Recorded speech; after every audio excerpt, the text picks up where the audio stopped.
Magandang oras mga kababayan, mga kagulin boy. Secretary of War ng Amerika, walang iba kundi si Pete Hegseth, isang veterano sa Afghanistan War.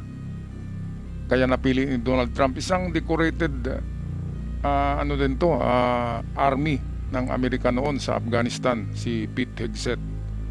Kaya nga napiling Secretary of War. War talaga ha, hindi defense. Panggera talaga. Kasi alam ni Pete Hegseth kung ano ang gera kasi nandun siya sa battlefield sa Afghanistan. At isa siya sa mayroong mga medalya sa gera na yun. Kaya ito muling nagbabala si Pete Hegseth kasi itong Iran talaga susuko na, tapos bigla na namang mag-iba ang desisyon, lalaban na naman. Nabalitaan nga natin na pinaghuhukay na nila sa mga kabundukan yung mga nasarado na mga tunnel dahil sa pagbomba ng Israel at Amerika, ay pinaghuhukay nila gamit ang mga heavy equipment. Gusto nilang ma-retrieve yung mga drones nila, yung mobile artillery, yung mga missiles na nakakarga sa truck. Gusto pa rin magpasabog eh. Gusto pa rin nila ng New Year. Kaya ito si Pete Hegseth nagbabala sa Iranian na we are locked and loaded, at hindi lang ang loaded na yan, ang kinarga nila ngayon sa kanilang mga warships, sa kanilang mga eroplano ay mas matinding munition kaysa unang ginamit nila na pagbubumba. Ibig sabihin, kapag umatake ang Amerika at mag-retaliate, kung atakihin man ng Iran ang mga barko diyan sa Hormuz, ang igaganti ng Amerika ay mas malupit, mas mabangis, mas malakas na klaseng mga munitions, mga bomba yan na mas malaki, mas grabe ang epekto. Kung yung bunker buster na ginamit 2,000 pounds, merong reserba ang Amerika na 5,000 pounds bunker buster, doble kaysa lakas ng mga bunker buster noon. Kaya kung yun ang iuhulog ng Amerika diyan sa mga final or mga last stronghold nitong mga Iranians, ay talagang tuda sila kahit impact lang nun, at saka vibration at saka shockwave ay masisira na ang katawan ng tao kahit hindi mismo sasabog doon sa loob ng facilities underground. Dahil lang sa shockwave ang lakas-lakas ay talagang mamatay ka dun, mga kababayan. Kaya ito, pakinggan natin si Pete Hegseth ng US Forces, the Secretary of War ni Donald Trump. We are reloading with more power than ever before, and better intelligence, even more importantly, better intelligence than ever before, as you expose yourself with your movement to our watchful eye. We are locked and loaded Ayun. on your critical dual-use infrastructure, on your remaining power generation, and on your Ayan, energy so industry. sabi ni Pete Hegseth, nakatingin lamang kami sa inyo gamit ang aming mga satellites at mga drones. At alam namin kung nasaan kayo, ano ang ginagawa nyo. Kaya yung paghukay nila ngayon sa kabundukan ng mga nasarado na mga tunnel, nakikita yon ng Amerika, hindi bulag ang Amerika. Nakikita yon. Kapag nailabas na yung mga ano na yon, mga rockets na yon, mga artillery, kapag nailabas yon, tamang-tama talaga na bumbahin kasi tatamaan na, di ba? Parang nilabas nila para i-surrender, di ba? Parang yung pagkuha nila ay para pasabugin lang ng Amerika eh. Kaya wala talaga, dahil walang mga utak, hindi nila nakikita na mayroong satellite ang Amerika. Wala talaga, bubo talaga eh. Kaya yung ginawa nila na paghukay diyan, i-retrieve yung kanilang mga missiles at drones para ipaputok na naman. Isang malaking pagkakamali. Nagaksaya lang sila ng panahon eh. Yung IRGC diyan eh, nagaksaya lang. Surrender na para in the last chapter ay hahatulan kayo ng mamamayan na pinagbibitay nyo kahapon. Kahapon yata binitay eh. Kasi sikreto lang yan eh. Hindi natin mababalitaan. Balita ko ay 3 atleta ang nahatulan nung isang araw, at kahapon ay mayroong 4, 3 babae, 1 lalaki. Yun nga yung mga lumusot na balita sa Fox News. Pero mas una pa doon ay 3 atleta na international, mga champion yun, gold medalist sa Olympics. Ay binitay nitong mga IRGC kasi malaki pala ang ano niyan, ang impluensya sa kabataan sa Iran. Marami ang bilib sa mga atleta na yun. Tapos naniniwala sila na totoo pala itong pinaglaban ng mga atleta na itong mga IRGC ay mga demonyo. Kaya pinaghanap yung mga atleta sa kasamaang palad, hindi nakalabas ng Iran, pinugutan, binitay gamit ang lubid. Kawawang mga atleta yon, mga kababayan. Grabe talaga itong IRGC. Kaya ako naniwala 200% na ang ending nitong gira na ito ay bibitayin talaga ng mamamayan ng Iran, yung mga IRGC official na natira, pati yung mga sundalo dyan. Tapusin nila lahat yan dahil sobrang pagpapahirap. 37,000 lahat binaril noong last protest lang And then ang binitay pala ay ganun pa rin, 800 ang binitay at mayroong binitay na bago, yung 4. At nung nakaraang pang mga taon, ang dami-dami na pala. Total niyan lahat ay mayroong 1 million mahigit na pinaslang binitay itong si Ayatollah Ali Khamenei ng IRGC regime. Kaya dapat lang sugurin talaga sila diyan ng buong Iranian citizens na kanilang pinahihirapan. Grabe. Ito yata yung sinasabi sa Biblia na na kampo ni Satanas. Itong mga tao na to, grabe, kunting kasalanan lang, mag-react ka lang, magsasabi ka lang ng negative. Bibitayin ka na. Hindi lang diktador, talagang terorista. At hindi lang Satanas talaga. Okay, ito, balik tayo kay Pete Hegseth. We'd rather not have to do it. We'd rather not have to do it, but we're ready to go at the command of our president and at the push of a button.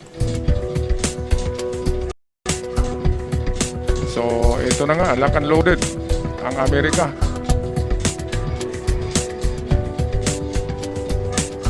So, ito, Pete Hegseth sabi na US forces are ready to hit Iran's energy and power infrastructures at the push of the button. At kapag sinabi ni Trump na tirahin nyo na, ay tirahin niya, mga kababayan. Kaya ito na yung huling titirahin ng Amerika yung energy power. Of course, kapag energy ang pag-usapan, kasama na doon ang Kharg Island. Kharg Island, naroon ang 90% of oil deposit, oil manufacturing ng Iran. Yun ang kanilang parang parang treasure bunker Yun ang kanilang treasure vault, yung Kharg Island, naroon ang oil. Yun ay pwede ring pasabugin ng Amerika o kunin ni Trump yung natirang mga oil doon, dalhin sa Amerika para lalong yayaman ng Amerika. Mga kababayan, di ba? Marunong si Trump, negosyante yan Hindi ni Trump sasayangin ang oil ng Iran. Pwedeng kunin niya yan.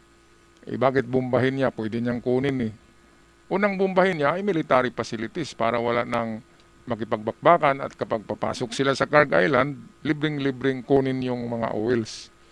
Di ba? Anong sa palagay niyo, mga kababayan? Ang daming-daming oil tanker ng Amerika Kung magpadala diyan ng 100 na oil tanker, ubos yan. Ubos yung mga gasolina diyan at krudo. Okay, tapusin na natin ang balita, courtesy sa atin ng Fox News Channel.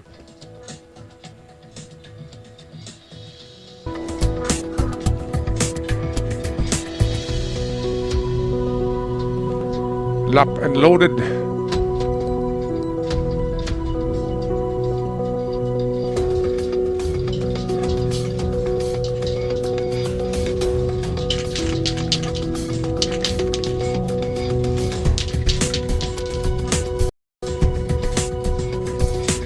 So ito, Pete Hegseth stressed the US would prefer a deal.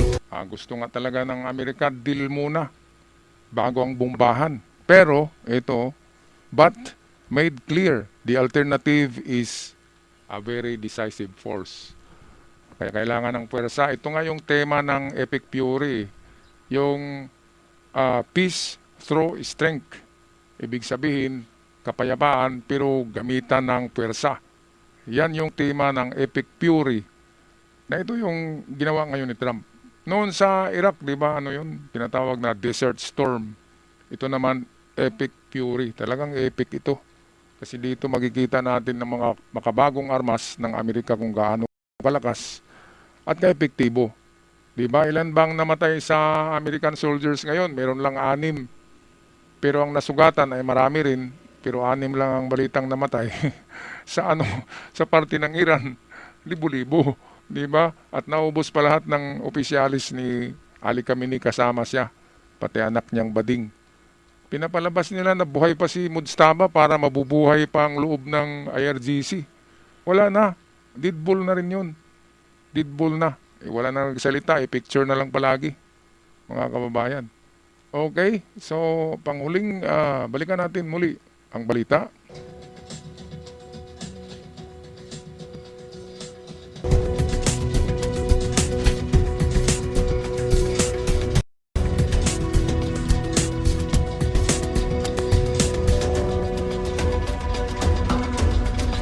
So ito panghuli ay binalya na naman ni Pete Hegseth ang NATO, binalya ha, Islam. The US allies, walang ibang di ang NATO na mga sobrang duwag, mga cowards. Pete Hegseth, Islam, the US allies over their hesitance to join the Iran operation of the America. Ngayon, ang tema kasi ng NATO ay one for all is for one. Kapag daw inatake o nangangailangan ng tulong yung isang membro nila, ay tutulong silang lahat. Peace through unity. Nagkaroon sila ng trouble sa Ukraine. Of course, sabihin natin ng Ukraine, ay membro talaga yan ng NATO kasi nasa Europe yan eh. At saka nasa border siya ng NATO. Ngayon, ayaw i-accept na opisyal na partner ng NATO ang Ukraine dahil natatakot sila na bumbahin sila ni Putin ang buong NATO. Ngayon na si Trump ang presidente, nagkaroon ng trouble ang Ukraine. Si Trump, hindi pa pala si Trump, si Biden ay nagbigay ng $300 billion para ibili ng Ukraine ng kanilang kagamitan sa giyera pangkontra sa Russia. Kaya tumagal ang giyera, kaya hindi natalo ang Ukraine dahil sa $300 billion na tulong ng Amerika. Ngayon na humingi ng tulong si Trump sa NATO, na kahit back up lang siya, kahit si Trump lang doon na magipagbakbakan, basta ipakita lang nila na nandyan yung kanilang mga barko, mga battleships. Wala talaga eh. Hindi talaga nagpapakita. Tapos ngayon, meeting ang NATO, na okay lang daw kahit wala daw ang Amerika, kaya daw nila. Anong kaya? Hindi nila kaya ang Russia kapag wala ang Amerika. Kaya nga nagkawatak-watak ang Union Soviet noon dahil sa Amerika. Tumulong ang Amerika sa federation na yan ng NATO noong pagdismantle ng USSR. Kaya hindi kaya ng NATO mag-iisa na makipaglaban sa Russia. Wala silang magawa doon. Talong-talo sila. Kaya maling-mali ang kanilang desisyon na hindi tumulong kay Trump. At lalong yayaman ng Amerika dahil taon-taon pala nagbibigay ng $200 billion ang Amerika sa NATO. Nagbibigay. Amerika mismo ang nagbibigay sa NATO para sa mga upgrade ng depensa. Ang NATO ay walang binigay sa Amerika. Wala. Ang Amerika ang nagbibigay. Kaya dapat lang pagbigyan nila ng suporta si Trump. Kasi ang NATO ay parang fraternity yan. Parang fraternity. Brotherhood yan. Brotherhood yan. Bakit hindi nila tutulungan? Ngayon, lagot sila ngayon. Pagkatapos nitong gulo ng Iran, kukunin ni Trump by force ang Greenland. Ang Greenland ay sakop yata yan ng Sweden eh. Mas malapit yan sa Amerika, ang Greenland, kaysa Europe. Kaya kukunin yan ni Trump by hook or by crook, santong dasalan o santong paspasan. Yan ang isusunod ni Trump dahil malaki ang makukuha niya sa Greenland, hindi lang minerals, kundi strategic na posisyon. Kapag nagkagera ang Amerika at Russia, ang Greenland kasi ang nasa gitna. So pwedeng buffer zone ang gawing buffer zone ng Amerika o military base ang itong Greenland. Alright, so magpaalam na mga kababayan, mga ka-Golden Boy. Maraming salamat sa lahat at sa mga bago pa lamang sa channel bumisita. Maraming salamat din sa pag-subscribe sa aking avid followers. Saludo ako sa inyo. Love and peace, not water.